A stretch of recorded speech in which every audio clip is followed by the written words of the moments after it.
Hello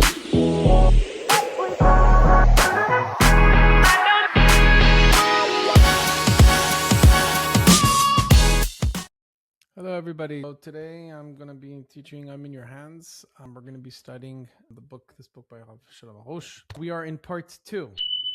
Sometimes oftentimes we would say that we have Bitachon. However, we always look at our plan A, our plan B, and our plan B is that we think, if this doesn't work out, if it doesn't work with me trusting Hashem or in this situation, then I've got another option just in case. I have a backup plan. That's the problem. We should not think this way at all. We should not try to help Hashem figure things out.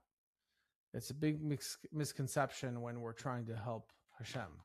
We have to leave it and trust that things can be left in His hands to handle, right? Without our intervention. It tells us twice in this book, in the book of Yirmiyahu, is saying that, basically making it very clear that there is no plan B. Hashem is supposed to be your plan A, also your plan B. There should not be any other source of help and no other plan. You should not put your hopes into anybody else or anything else. Because once again, if you do, then now you're putting your faith into that person. God will say, you want to put your faith into that person? In that case, I'm going to leave it to that person to decide your faith. That's not a situation or a place you ever want to be. When you have to tell yourself that whenever I place my bitachon in Hashem, whenever I put my trust in Hashem, I don't need to tell Him what to do. God knows what to do. God will work things out in a wondrous way, in a way that He never dreamt of. There's a point where Hashem is very meticulous in His words in His actions with the tzaddikim. He's mentioning here, Avarush, that He's refining it with a fine comb, because the actions of tzaddikim are looked at very differently. Because He expects them to have complete bitachon. For example, Yosef HaTzaddik. Yosef was a very righteous man. He was put through very big challenges. This was purifying him. This was elevating him. And even him, who was such a righteous person, had such challenges. That's because Hashem had higher standards for him. Sometimes we wonder, why is Hashem putting such a level of it, such a test with me and not with someone else? That's because you're at a higher level. It wouldn't be fair, it wouldn't make sense if we all had the same challenge. After he was in prison for 10 years, Yosef had an opportunity to save himself. This was with the king's wine server that was being released at the time. He goes ahead and he puts in very minimal effort. He asks the king's wine server, he says, just mention my name. Let him know that there's an innocent man in jail that's been imprisoned here for 10 years. The fact that he used those 2 words, remember me, mention me, Hashem went ahead and punished him and put him in jail, extended his sentence for another 2 years. This is once again, someone placing their hope and reliance on someone other than Hashem. It's a lack of bitachon.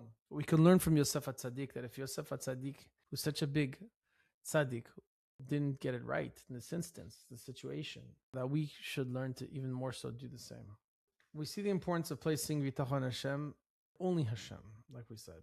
And it's written that in the Chovot HaLevavot, when you do that, and when you place your bitachon in someone other than Hashem, then Hashem places him in the hands of the one whom He relied on. Like I said, we should avoid having a reliance on a human being, because you never want God to remove Himself from the picture by you relying on someone else other than Hashem, because that can lead, unfortunately, to suffering. In this chapter, we talk about how a lack of bitachon can be dangerous. Let's better understand that. We had our forefather, Avraham, who went down to Egypt. He was searching for food. When he was entering Egypt, he chose to hide his wife, Sarah, in a box. He feared that they might be overwhelmed by her beauty. They might take her. The Rambam says usually you would think that he did the right thing. He hid his wife. He didn't want her to get taken by the Egyptians. It was actually the wrong thing to do. According to the Rambam, this is the Rambam that's saying this, is that Avraham took these matters into his own hands. He hid her and he was punished for this. Sarah was taken from him. It's very hard to believe that something like this would be written by the Rambam. That we would think that he went ahead and did what any human being would do, just hide their wife in such a situation, not to get caught. God is saying here, no. you didn't trust that I got you. I'm taking care of you. I'm going to protect you.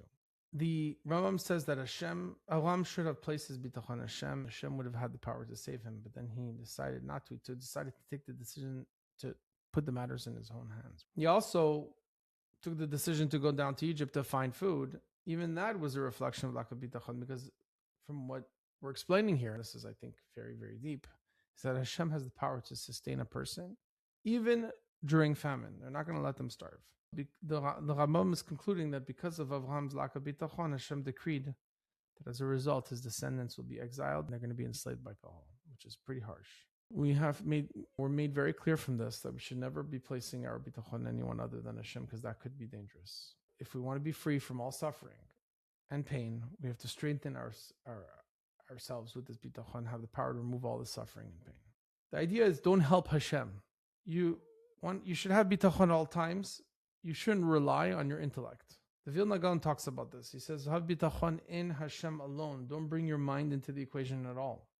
The moment that your brain starts to process what's going on and try to justify every situation, then you're doing exactly the opposite. Sometimes we want to feel safe. We say we trust, but really deep down inside, we still think we have control over the outcome. We think, we got this. We're good enough. We're better. Hashem is saying, cast your burden on him completely if you want to have complete salvation. Now, one example that I read in a book by Rabbi Sutton was Daily Dose of Bitachon. He was telling a story about a situation where this can be compared to somebody who goes to the airport. Somebody goes to the airport. How do you usually do it? The normal thing is to drag your luggage from your car directly to the counter. Now, imagine you see a guy carrying his luggage on his shoulder. He's got wheels. He's got a handle. He's carrying it on his shoulder. You'd be wondering, what's going on here? Why is he doing this? What's the point of that? And that's what we do sometimes. We take the burdens and we put them on our shoulder. We carry those burdens. When instead what we should be doing is we should be rolling our problems and casting the burden onto Hashem and saying, help me out here. We have to bring the situation to Hashem and not carry it on our shoulders. Thank you very much. Have yourself a wonderful day.